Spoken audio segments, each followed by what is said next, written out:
ऊपर के जितने लोक हैं उनको 3 विभागों में बांटा हुआ है।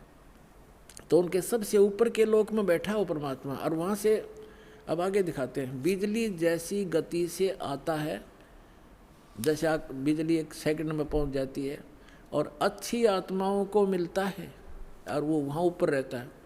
और अब देखो ऋग्वेद मंडल नंबर 9 सूक्त 82 का मंत्र 1 दिखाते हैं, 1 और 2 आपको स्पष्ट कर देगा। ये देखिएगा, ऋग्वेद मंडल नंबर 9 सूक्त 82 और मंत्र नंबर इसका यहाँ 82 यहाँ से शुरू होता है, इसका मंत्र 1 है ये रहा।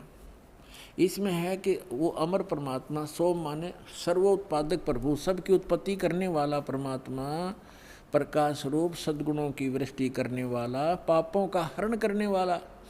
महर्षि दानंद कहता भगवान पाप नाश नहीं करता, आयुर्वेद कहते हैं पापों का हरण करने वाला, नाश करने वाला है।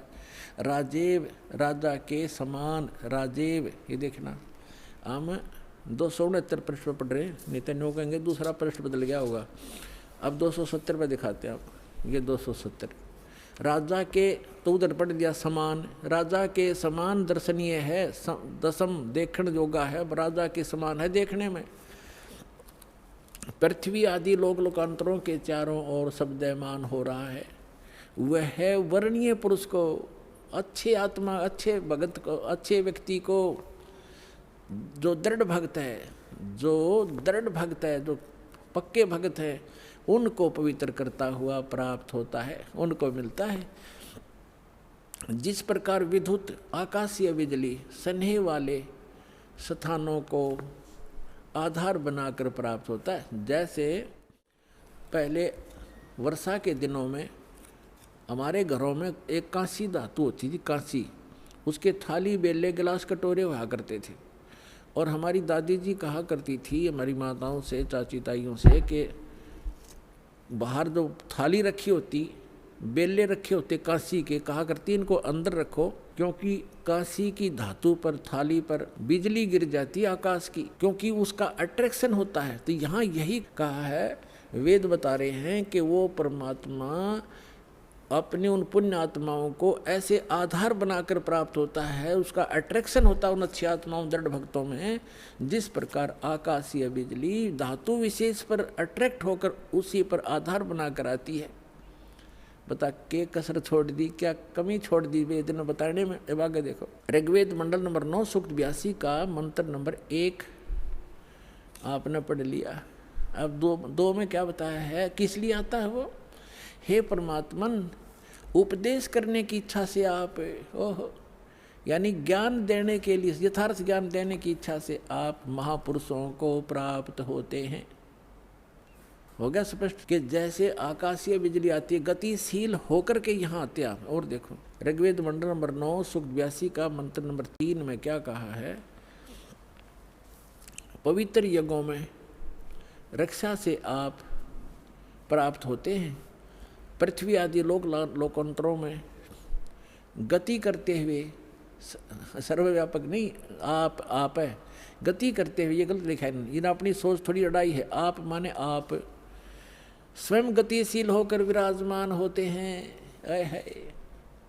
आप स्वयं गतिशील होकर वहाँ से चल कर आते हो, ऊपर दूर लोग के तीसरे पृष्ठ में रहते हैं, वहाँ से गतिशील होकर के आप हमारे यहाँ पर आते हो, अच्छी आत्माओं को मिलते हो। अब और ऋग्वेद मंडल नंबर 9 और सूक्त नंबर 54 का मंत्र नंबर 3 दिखाते हैं, देखिएगा। ऋग्वेद मंडल नंबर 9 सूक्त 54 का और मंत्र नंबर 3, इसमें लिखा है कि सूर्य के समान जगत प्रेरक वह, यह परमात्मा सोम स्वभाव वाला और जगत प्रकाशक है, और सब लोकों को पवित्र करता हुआ भुवनो ऊपरी तिष्ठति, भुवनो ऊपरी तिष्ठति, संपूर्ण ब्रह्मांडों के ऊर्ध्व भाग, ऊपर के भाग में भी नहीं, वहाँ वर्तमान है, वहाँ रहता है, भी तो इसमें आता ही नहीं, वहाँ रहता है अपने आत्माओं।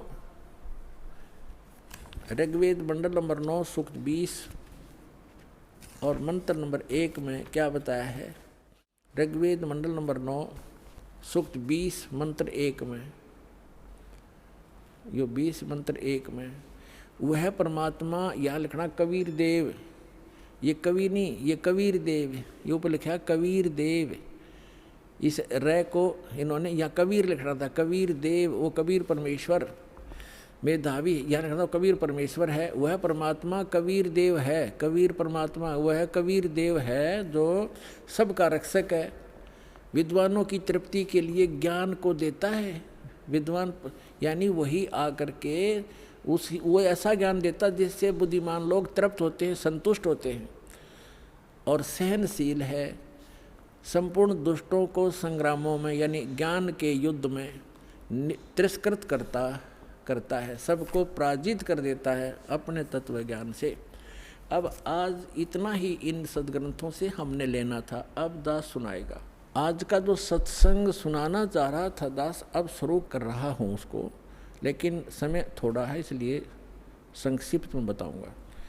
अब 2 प्रकार से मानव शरीर प्राप्त होता है, और दूसरा ये था कि सत्संग केवल परमात्मा ही आकर बताते हैं, यथार्थ ज्ञान स्वयं भगवान बताते हैं।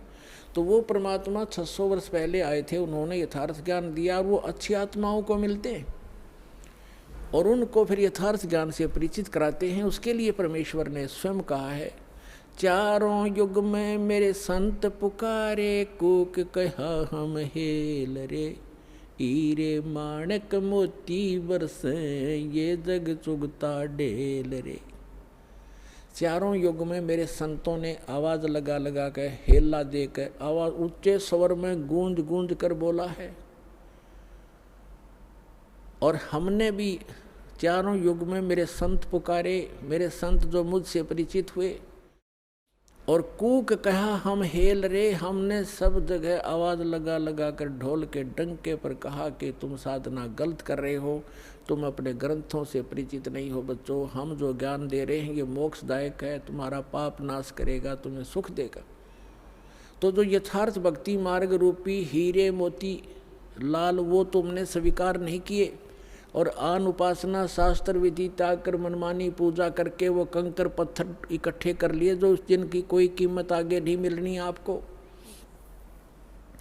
तो यहाँ बताते हैं, चारों युग में संत पुकारे, कूक कहा हम हेल रे, और ये सत साधना मोक्षदायक ज्ञान और भक्ति रूपी हीरे माणक मोती बरसें, ये जग चुगता ढेल रे। हमरा ज्ञान किन्हें ना सुनिया, और पर भी लेन जात है दुनिया। हमारा ज्ञान कोई सुनता नहीं, और वहाँ पर भी में नहाने जाते हैं उस तालाब में जहाँ इन शास्त्र विरुद्ध ज्ञान देने वाले साधकों ने संतों ने मिसगाइड किया हुआ है। वहाँ कुंभ का मेला लगेगा, उस तालाब में नहाने से मोक्ष हो जाएगा। आपसे पहले तो कछुए मछलियाँ मेंढक रहते हैं, वही मुक्त हो जाते हैं, आपसे पहले उसके अंदर ही पड़े हैं वो। अरे बोले आदमी है, कहीं गीता जी में लिखा कहीं पर ये जा करके पर भी लेकर आओ, या कोई अन्य मंत्र जाप करो, या श्राद्ध निकालो, बल्कि मना किया है श्रीमद् भगवद गीता में 9वें अध्याय के 25वें श्लोक में कहा है कि जो भूत पूजते हैं वो भूत बनते हैं, जो देवों की पूजा करते हैं देवलोक में जा करके उनके नौकर लगते हैं, वहाँ चले जाते हैं, और जो पितर पूजते हैं वो पितर लोक में चले जाते हैं, और मेरे पूजने वाले मुझे प्राप्त होते हैं, यानी ब्रह्मलोक में चले जाते हैं। और फिर वो 18वें अध्याय के 62वें श्लोक में कहता है कि उस परमात्मा की शरण में जा जहाँ जिसकी कृपा से तू परम शांति को सनातन परम धाम को प्राप्त होगा। तो कहीं पर भी पूरी श्रीमद् भगवद गीता में ना कोई तीर्थ, ना व्रत, और ना ही किसी अन्य उपासना का प्रमाण है। तो हमने शास्त्र विधि अनुसार साधना करनी है जो हमारे सदग्रंथ बताते हैं। सदग्रंथों में आपको पहले भी बता दिया कि जो वेद हैं, चारों वेद, ये गॉड गिवन है, लेकिन 5वां वेद गुप्त था, इसने छुपा दिया। उसमें कंप्लीट कोर्स था, पूरा मोक्ष मार्ग था, पूरा ज्ञान था, वो नहीं रखा। तो परमात्मा स्वयं आकर वो ज्ञान देते हैं। उस ज्ञान के अंदर ये पूरा कोर्स है मोक्ष प्राप्ति का, यहाँ के सुख प्राप्ति का, आपके संस्कार में, प्रारब्ध में, आपकी किस्मत में लिखे हुए पाप को टालने का। ये साधन वालक ने वर्णित किया है जो दास के पास उपलब्ध है, इसको प्राप्त करो।